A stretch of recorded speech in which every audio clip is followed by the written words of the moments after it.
बार बार ये पूछा जा रहा था कि भारत डिप्लोमेटिकली क्या कर रहा है, भारत की कूटनीति क्या विफल हो गई है। भारत में ये जो ऑयल टैंकर आप देख रहे हैं, ये जो आप गैस टैंकर देख रहे हैं, शिवालिक नाम इसका आपको दिखाई दे रहा है। प्रधानमंत्री नरेंद्र मोदी के ईरान के राष्ट्रपति मसूद पेजेश्कियान से बात करने के बाद ईरान ने हॉर्मुज भारत के लिए खोल दिया है। तेल गैस को लेकर भारत के लिए राहत की खबर यह है कि भारतीय जहाज VLGC शिवालिक ने हॉर्मुज को पार कर लिया है। इस टैंकर में 40,000 मीट्रिक टन से ज्यादा LPG लोड है। ईरान ने LPG के 2 और टैंकर को सेफ पैसेज देने की परमिशन दे दी है। भारतीय नेवी अरब सागर में अलर्ट मोड पर है। ईरान से बात करने के बाद नेवी का वॉरशिप टैंकर को सुरक्षा दे रहा है। युद्ध के मुहाने पर खड़े इस इलाके में भारतीय तिरंगे वाला जहाज निकलना भारत की कूटनीतिक जीत मानी जा रही है। और शिवालिक के बाद एक ऑयल से भरा हुआ और जहाज भारत आएगा जिसका नाम नंदा देवी है, वो भी बहुत जल्द भारत पहुंचेगा। जरा 3 तस्वीरें मैं आपको दिखा देती हूं। युद्ध के बीच इसी युद्धग्रस्त इलाके स्ट्रेट ऑफ हॉर्मुज से भारतीय तिरंगे वाले जहाज निकलना भारत की कैसे एक बड़ी जीत साबित हो रहा है। अब भले यहां पर आप कहते रहे कि डिप्लोमेसी फेल, नरेंद्र सरेंडर हो गए, S Jaishankar is not competent enough, ये सारी बातें जो है बयानबाजी तक हैं। ये तो तस्वीरें हम देख रहे हैं ना, ये देश देख रहा है कि हमने कैसे युद्धग्रस्त इलाके से अपने तेल के टैंकर मंगवा लिए, गैस के टैंकर मंगवा लिए, और एक नहीं कई राउंड ऑफ टॉक्स हुई हैं। प्रधानमंत्री मोदी की 2 मर्तबा बात हुई है, विदेश मंत्री एस जयशंकर 4 बार बात कर चुके हैं जब से ये जंग शुरू हुई है। बिल्कुल, और चौथी बार तो कल ही बात हुई है अब्बास अरागची के साथ उनके। ये जो जहाज हम लोगों के आ रहे हैं, जैसे 40,000 मीट्रिक टन मान लीजिए इसमें LPG भरा हुआ है, वो भारत में एक दिन की खपत 80,000 मीट्रिक टन की है। तो हम जो पहले कह रहे थे वो ये नहीं है कि हम लोग का कितना आ रहा है, मात्रा क्या है।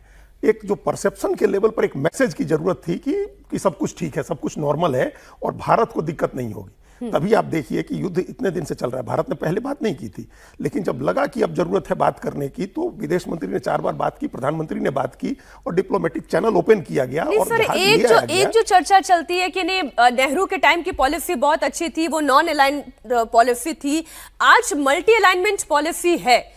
क्या दिक्कत है इस पॉलिसी में? ये तो अच्छी बात है, मल्टी अलाइनमेंट ही होना चाहिए। लेकिन कांग्रेस नहीं मान रही ना। कांग्रेस का तो अब उनके पास तो अपनी कोई पॉलिसी नहीं है, कोई उनका अपना पॉलिसी प्लान नहीं दिखता है। वहां सिर्फ एक ही चीज चलती है कि his masters wife Rahul Gandhi. हाँ, और उनको भी सरकार की नीतियों पर हमला नहीं करना होता है। वो इंडिविजुअल होते हैं, प्रधानमंत्री पर हमला करते हैं, कारोबारियों पर हमले करते हैं। ये ठीक नहीं है, मतलब उसका कोई मतलब नहीं है। उनकी बातों का तो खैर कोई ज्यादा असर नहीं होता है।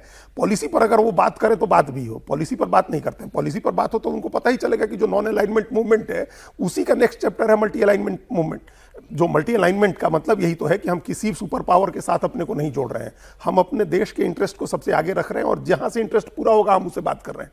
किसी से हमारी दुश्मनी नहीं है और हम किसी के साथ जाकर के ऐसी दोस्ती भी नहीं कर रहे हैं कि दूसरे से दुश्मनी हो जाए। तो ये तो अच्छी पॉलिसी है मल्टी अलाइनमेंट की।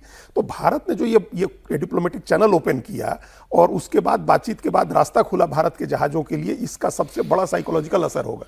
ये जो हमने कहा परसेप्शन का असर होगा। लोगों को समझ में आना चाहिए, इस देश के 140 करोड़ लोगों को, कि हमारी सरकार बात कर रही है और दुनिया बात सुन रही है और हमारे लिए रास्ता खुल रहा है जी। गैस आ रही है, उधर से तेल आ रहा है, हमको दिक्कत नहीं होगी। ये धारणा बदलना सबसे जरूरी है, तभी जाकर के गैस एजेंसी के सामने की लाइन खत्म होगी। बिल्कुल, गैस की तो सप्लाई हो ही रही है ना। तो मैं थोड़ा दर्शकों को एड्रेस कर देती हूँ कि जो कतारबद्ध होकर गैस एजेंसीज के बाहर एक सिलेंडर घर में है, उसके बावजूद अगले सिलेंडर के लिए जाकर खड़े हो रहे हैं। आप पैनिक बाइंग मत करिए, क्योंकि LPG की कमी नहीं होगी, इसकी आपूर्ति होती रहेगी। इसे बाधित ना होने देने के लिए सरकार कदम उठा रही है और युद्धग्रस्त क्षेत्र स्ट्रेट ऑफ हॉर्मुज से भी हमारे जहाज पहुंच रहे हैं। पहली बात तो ये है। अब दूसरी बात ये है कि जो स्ट्रेट ऑफ हॉर्मुज को लेकर अमेरिकी राष्ट्रपति डोनाल्ड ट्रंप कह रहे हैं कि अमेरिकी नौसेना जल्द ही हॉर्मुज स्ट्रेट से गुजरने वाले तेल टैंकरों की खुद सुरक्षा करेगी। ये बहुत इंपॉर्टेंट है। ये आप सुने एक बार, फिर करते हैं चर्चा।